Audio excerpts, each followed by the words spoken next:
En una tierra marcada por la sequía y el silencio de Dios, Elías sintió sobre sus hombros el peso de una nación entera. El aire estaba cargado de una tensión que podía cortarse, un murmullo de desesperación que se alzaba desde cada rincón de Israel. No era solo la falta de lluvia lo que afligía al pueblo, era una sequía espiritual, una oscuridad que había echado raíces profundas en el corazón de la gente. El profeta, guiado por una voz interior que ardía como fuego, sabía que el momento de la confrontación se acercaba. Cada día que pasaba lo preparaba para un choque inevitable, una batalla que definiría el destino de la fe en la tierra prometida. En medio de la apostasía y la desesperanza, su obediencia a Dios era la única luz que se atrevía a desafiar las sombras. Y es en este escenario de prueba y desafío donde comienza nuestra historia, una que resuena con poder hasta nuestros días. La historia de este enfrentamiento épico se encuentra narrada con increíble detalle en la Biblia, específicamente en el primer libro de Reyes.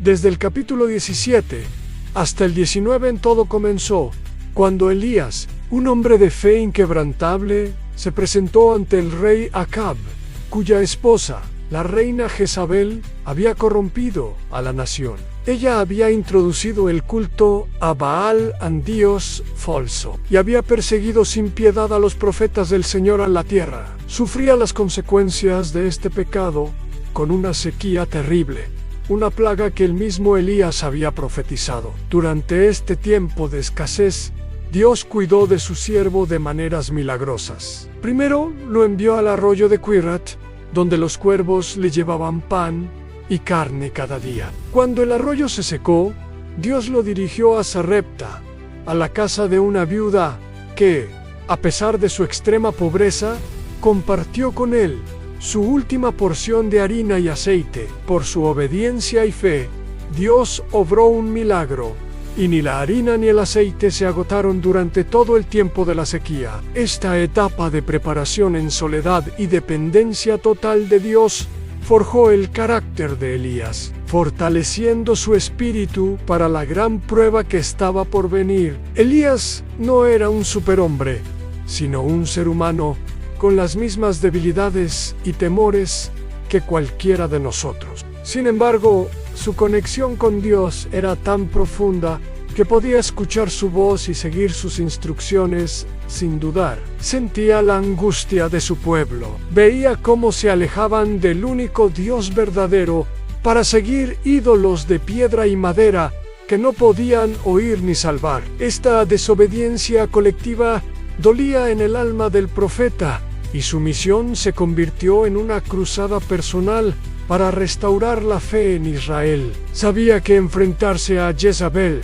y a sus 450 profetas de Baal no sería fácil. Era un desafío a la máxima autoridad política y religiosa del reino. Era una declaración de guerra espiritual en la que él, aparentemente, estaba solo. Pero Elías no confiaba en sus propias fuerzas, sino en el poder del Dios que había cerrado los cielos y que podía volver a abrirlos. Su corazón latía con una mezcla de temor humano y una certeza divina que lo impulsaba a seguir adelante, paso a paso, hacia el Monte Carmelo, el lugar elegido para la confrontación final. Recuerda darle like y suscribirte si te gustan estos videos. El día del gran desafío llegó. Elías convocó a todo el pueblo de Israel y a los profetas de Baal en la cima del Monte Carmelo.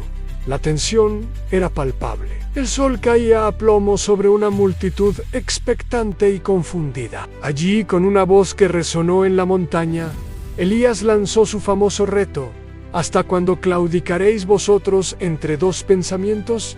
Si Jehová es Dios, seguidle, y si Baal, id en pos de él. El pueblo, en su silencio, admitió su propia indecisión. Elías propuso entonces una prueba definitiva. 2 bueyes serían preparados para el sacrificio, uno para los profetas de Baal y otro para él. Invocarían a sus respectivos dioses, y el Dios que respondiera con fuego desde el cielo ese sería el Dios verdadero. La propuesta era justa y clara. Los profetas de Baal aceptaron, confiados en su número y en el favor de la reina. Durante horas, desde la mañana hasta el mediodía, danzaron, gritaron e incluso se hirieron a sí mismos en un frenesí desesperado, suplicando a Baal que enviara fuego. Pero no hubo respuesta, tan solo el silencio. El eco de sus propias voces era lo único que se oía en la montaña. Cuando llegó su turno, la calma de Elías contrastaba fuertemente con la histeria de sus oponentes. Con una solemnidad que infundía respeto, reparó el altar del Señor que estaba en ruinas, usando 12 piedras para representar a las 12 tribus de Israel. Luego hizo algo que parecía completamente ilógico.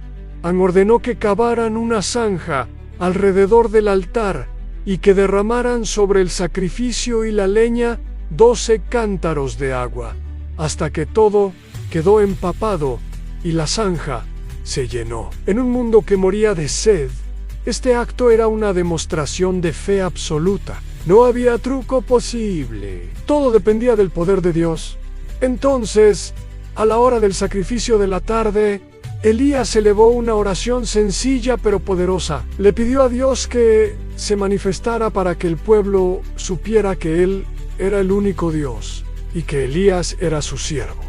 La respuesta fue inmediata y espectacular. Cayó fuego del Señor desde el cielo y consumió el holocausto, la leña, las piedras y el polvo, e incluso lamió el agua que estaba en la zanja. El poder de Dios se desató de una forma tan abrumadora que no dejó lugar a dudas. Al ver esta demostración de poder divino, el pueblo cayó sobre sus rostros y exclamó al unísono: Jehová es el Dios, Jehová es el Dios. El corazón de la nación, por un momento, se volvió a su creador. La victoria en el Monte Carmelo fue total. Después de este evento, Elías oró fervientemente y los cielos, cerrados durante 3 años y medio, finalmente se abrieron y una lluvia abundante descendió sobre la tierra sedienta. Parecía que la batalla había sido ganada, que la fe había sido restaurada y que la misión del profeta había llegado a un clímax triunfal. Sin embargo, la lucha de Elías estaba lejos de terminar. A pesar del milagro presenciado por miles, la raíz del mal, encarnada en la reina Jezebel, permanecía intacta y más furiosa que nunca. La victoria espiritual en el monte no se había traducido en una victoria política inmediata. Elías pronto descubriría que, a veces, las mayores batallas se libran no en la cima de la montaña y frente a multitudes, sino en la soledad del desierto y en la quietud del alma. Recuerda darle like y suscribirte si te gustan estos videos. Cuando la noticia de lo ocurrido en el Monte Carmelo llegó a oídos de Jezebel, su reacción no fue de arrepentimiento, sino de una ira ciega y vengativa. Lejos de reconocer el poder del Dios de Israel, se sintió humillada y desafiada. Envió un mensajero a Elías con una amenaza de muerte directa y escalofriante, jurando por sus dioses que al día siguiente, a esa misma hora, la vida de Elías terminaría de la misma manera que la de sus profetas. Esta amenaza tuvo un efecto devastador en el profeta, el hombre que había desafiado a un rey y a cientos de falsos profetas, el que había visto fuego caer del cielo, ahora huía para salvar su vida. El miedo se apoderó de él. Corrió hacia el desierto, agotado física y emocionalmente, y se sentó debajo de un enebro, deseando morir. En su desesperación la dijo: a Dios basta ya, oh Jehová, quítame la vida, pues no soy yo mejor que mis padres. Este momento de profunda vulnerabilidad nos muestra el lado más humano de Elías. Nos recuerda que incluso los más grandes siervos de Dios pueden experimentar el agotamiento, la soledad y la desesperanza. Pero Dios no abandonó a su profeta en su momento más bajo. Mientras Elías dormía bajo el enebro, un ángel lo tocó y le proveyó de pan y agua, instándolo a comer, porque largo camino le restaba. Fortalecido por este alimento celestial, caminó durante 40 días y 40 noches hasta Horeb, el monte de Dios. Allí, en la quietud de una cueva, Elías tuvo uno de los encuentros más íntimos y reveladores con el Señor Dios. Le preguntó: ¿qué haces aquí, Elías? Y el profeta derramó su corazón, expresando su sentimiento de soledad y fracaso.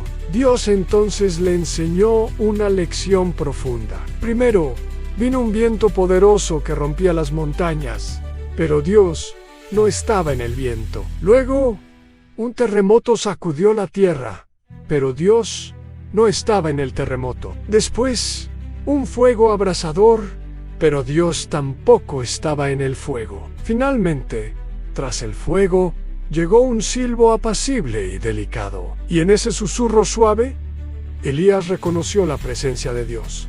El Señor le mostró que su poder no siempre se manifiesta en demostraciones grandiosas y espectaculares, sino también en la quietud, en la gentileza y en la constancia. Dios le reveló a Elías que no estaba solo, que aún quedaban 7,000 en Israel que no habían doblado su rodilla ante Baal.